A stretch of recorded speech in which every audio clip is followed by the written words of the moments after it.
it's your boy from the back of the one. Yo, Lil Wayne basically went on Skip Bayless' platform and basically answered questions about the Super Bowl and how he felt about it. To me, it seemed like he was fibbing or lying a little bit because he basically was talking about he didn't hear it, but he understood what the verse meant. But he basically said he never heard the lyrics, yet he created a whole tweet talking about I just be chilling and they still come to my head and all this stuff like that. Let the giants sleep and don't shall thou shall destroy if thou was awaketh type of energy that he had. And now he's just seemingly calm, but even in the interview, he said he's not over it, right? So it still bothers him, but it seems like he was lying a lot and saying like media trained stuff. But when he talked to Kendrick Lamar, he basically was like, all right, look, this is you. Go ahead, go off. Like, you gonna kill it. Like, of course he's gonna kill it. It's Kendrick Lamar, right? But Lil Wayne is talking about how he's gonna have to get better or that he has to work to get better. But Lil Wayne is in the latter end of his career or latter, like, he's much, much, much older and not the same type of performer that he was in 2008, 7, or 6. So I don't know how can someone get better and it doesn't seem like he's gearing up for a new album or gearing up for a new mixtape. You know what I'm saying? He looks like he's trying to be more corporate, spending a lot of time around football and all this stuff like that, sports like he usually do. And on top of that, he's not even New Orleans Saints fan. You know what I'm saying? He's a Green Bay Packers fan and a Los Angeles Lakers fan. Like, you know what I'm saying? But that's besides the point. I'm glad they actually made up or whatever, but it's kind of fake and authentic if you didn't even hear the original verse and Skip Bayless had to rap it for you. You know what I'm saying? I just feel like it's a little still authentic, like, or ill authentic, but let me know what y'all think. We're gonna play this clip out real quick just so y'all can hear what Lil Wayne said to Skip Bayless. You know what I'm saying? Then we're gonna run it back. Okay, speaking of Super Bowl, I got to hit you with this because this is just me, and Mhm. I do love you, but I just remain baffled and angry over why the NFL did not choose you to play halftime of a Super Bowl that's going to be in your hometown. And I know you went through a lot with it, but now that your feelings have settled some, how do you explain their choosing not to ask you? Well, so I'll give you two, I give you both. So when I say I give you my general answer and then I give you the personal answer. So Okay. generally, I explain it. Generally, I just believe that, they, for whatever reason, I believe that it's over my head. Yeah, Meaning, meaning I can't, I don't know why, I got period. it. Yeah, obviously, I believe that it'll be perfect. It's perfect, but I do not know why. But personally, personally, the person I am, I straight look at it like you ain't there. You ain't there. You got to get there. You got to get there. Oh, But hey, you know how we skip. but You know how we you got rock. there a You gotta, long you gotta time have it. ago. You Come on, know. man. I mean, you're the GOAT. And it's New Orleans. It just Yeah, makes I no know. sense to me. I don't get it. Their politics played. I don't know. That's another part of it. I think there's things that I can't control involved in it. So it is what it is. Are you better with it now than you were when it first hit? No. You seem better because I know at first you were pretty torn up about it, as you Yes. should have been. Doing talking to people that matter, talking to people that care about me, they telling me things that, telling me the truth, telling me the facts and dealing with living, accepting the facts, embracing the facts and moving on. Okay. And you still, you're saying you got to get better to earn the right to be on that stage? I want to, this is what I told myself. I said, what I told myself, I told Mac, I told Fabe, but this is what I told him. I said, you know what? Your managers, yeah. Hmm. Yeah, so I said, I want to get to the point where I'm undeniable. Yeah, I undeniable. want I them to love be able that. to, Love that. I want them to Yeah. walk in there and have 10 other choices. And whoever's in charge say, no, Okay, no, I love that. you have to go Yeah. with him. I thought you were undeniable right here, right now, but that's just Thank you, me. Skip. Thank you. Yeah. Okay. So explain this part to me because I don't know the backstory of this, but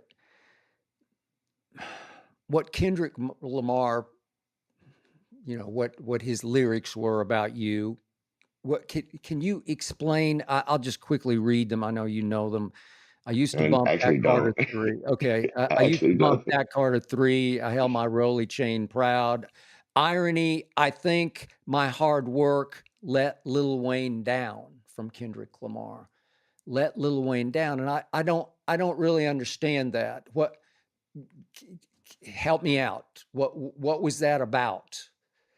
That was my first time hearing it. But I think I think he just, I think he's a fan, like I'm a fan of his music. He's a Sure. fan of mine. Yeah. I think he He's meant, definitely a fan of yours. Yeah. yeah, so I think he just mean by he saw what everybody else he saw how much it meant to me. And I think that's all he mean is that, I Okay. don't think it, and when we speak, and obviously he can't control that. And, Yeah. so he didn't let me know. It ain't like he can control it or nothing. And also I've spoken to him and I wished him all the best and told him he Did you? better Good. kill it. Yeah. Okay. All So right. you better kill it. You gotta kill it.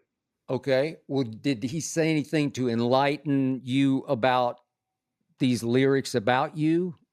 I think my hard work let Lil Wayne down. I don't know exactly what that means. If he's sort of No, no, he ain't. I don't think he knew he didn't have to do anything. There was no explanation that was needed for that.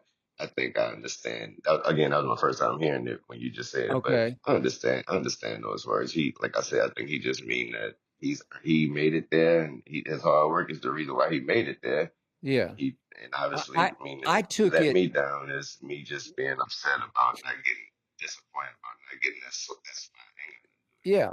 Yeah. When he says I worked hard and then it undercut you in your hometown. Like I worked as hard as I could and I got to a point where unfortunately it let you down because I preempted you on your what should have been your stage. Without Yeah. and without having any control of it. So that's actually him expressing his showing that he has some heart and showing that Yeah. he actually have he care about the situation. Okay, Because he but could you go about it totally different. He could go about it like this is what I'm doing. yeah. Okay, but you guys are cool. You have talked. Oh All yeah, good. yeah. Okay. All right. I That's told him he good to gotta know. kill it. That's what I told him. I told him he gotta smash it. Well, he will smash it. I'm Oh sure he yes, of will. course he will. So is there any way last second that you would be asked to make a little appearance with him on stage? I'm not going to even be in the country. I don't even want Okay, to be all right. around. Okay, I appreciate that. I actually love that and endorse that. I think that would be exactly what you should do. So as you can see, Lil Wayne basically gave his opinion, like, and it was some of it was real, but some of it I'm like, man, bro, you bull crapping, bro, because the way that you are looking to the side when Skip asks you a question, you know what I'm saying? It just lets me know that you just kind of making up shit a little bit. Because Skip Bayless is his homie, someone that he's, known for a while. And Skip, definitely uses the Lil Wayne card as much as possible to let y'all know that he's still cool and still down. And it's actually one of the very few people that honestly like Skip Bayless. So it's very interesting, Lil Wayne and Skip Bayless relationship. But besides that, right, Lil Wayne, the rumors had it that you had went inside a room or went inside the booth and created a diss track. I think that was Joe Budden who was the first to actually talk about something like that, alluding to that. And now it's a renege, like even for the competitive sport, right? Now you saying that you have to do something better or you have to do something to where next time they choose you. Well, in my honest opinion, young Lil Wayne, the only reason why I'm talking like this, we already know Lil Wayne's a GOAT. We already know he's one of the greatest of all times and to me, in terms of metaphor rappers, he is top two in terms of metaphor rappers who can create metaphors extremely, extremely quickly and make them like make your head bob a little bit like, whoa, what is he? How did he mix this with this? How did he rhyme that for that? And how did he say this with that? Like Nigerian hair, like, you know what I'm saying? That type of stuff, right? How do you not use that moment, right? Whether it was real or fake, after y'all got off the phone, you should have been like, yo, I'ma diss you and I expect you to diss me back. But I'm still congratulating you for the Super Bowl, but I'm still gonna dish you in my songs like horrifically so that I can like he probably wouldn't tell Kendrick why he would do it, but he's gonna tell Kendrick, yo, I'm about to dish you. Allegedly, that's what happened between Kendrick Lamar and Drake. They were on the phone together, like, yo, we about to go off. Like, hey, you ready for this?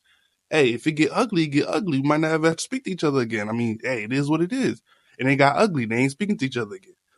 But Lil Wayne could have took this moment to make his the next time Super Bowl come up to make his big appearance, his big year. Because it's allegedly that Kendrick Lamar and Lil Wayne was technically like battling. Jay-Z didn't tell nobody, but they were technically battling for the spot. Whoever had the bigger year in 2024 would have that spot. And I believe that was for maybe all rappers or maybe for a select few. And Kendrick Lamar went at Drake, destroyed Drake, called him a whole bunch of stuff that's most likely real if you look at the evidence that came into play. And Lil Wayne sat there and didn't take the opportunity. He's backing out. And now they're alluding to maybe Lil Wayne coming out to perform in the Super Bowl with Kendrick Lamar. That would be kind of cool. It would be kind of cool, but it's also kind of lame at the same time, just off of the tweet itself. If he never tweeted this and he never seemed like he was upset or that he was like, it's okay to be upset, but be upset in private because the way that you were upset was kind of like whining and it didn't look like a goat. Like a goat don't respond like that. A goat goes into the booth and go make something powerful. Like this is how I feel, my fans. You know what I'm saying? And he could have poured his heart out in music, and we could have just been looking through the lyrics like, oh, this is how Lil Wayne feel, this is how Lil Wayne feel, right? Like he usually do. And then to also not listen to the song, but then go out there and react, it's also another like crazy thing that I'm like, bro, Lil Wayne, what is wrong with you, bro? So like 2024 was a year of revealing. Like it let even people like Lil Wayne, where I'm pretty sure a lot of people we cherish him. You know what I'm saying? Even after this, we still cherish him. We just still looking at him like, oh, that's who you are. It's not like, oh, you fake or none of that. It's just like, oh, that's the type of person you are. I didn't know you was that type of person. You know what I'm saying? But that's just my opinion. You know what I'm saying? And it's not negative at all because I still respect Lil Wayne all time. I'm just saying that in this specific moment, I felt like I wanted him to just go and show us why he one of the top best rappers of all time. Honestly, this was a rap sport year. Like this was the year where if you feel something, go out and say it. Speak your mind. But most of the time, y'all musicians have to start writing music and tell how y'all feel. Kendrick don't go in no interviews. He don't go on no podcasts, no streams, or none of that. He go out there and he write a song and tell you exactly how you feel in the moment. He said, look, y'all laughing about Diddy, bro. All of y'all on trial. He could have went on an interview and said that, but he said that in the song. That's how I expect my musicians to act or be like. And Lil Wayne, to me, just let me down as a fan when he went out there and was like, oh man, what the F did I do? I just be chilling and they still on my head. Let's not take kindness for weakness. Let this giant sleep. I beg you all. Like, what? Like that you could have did that in the whole bar, like Giant, David and Goliath. Like could have just did your whole Lil Wayne stuff. Like, you know what I'm saying?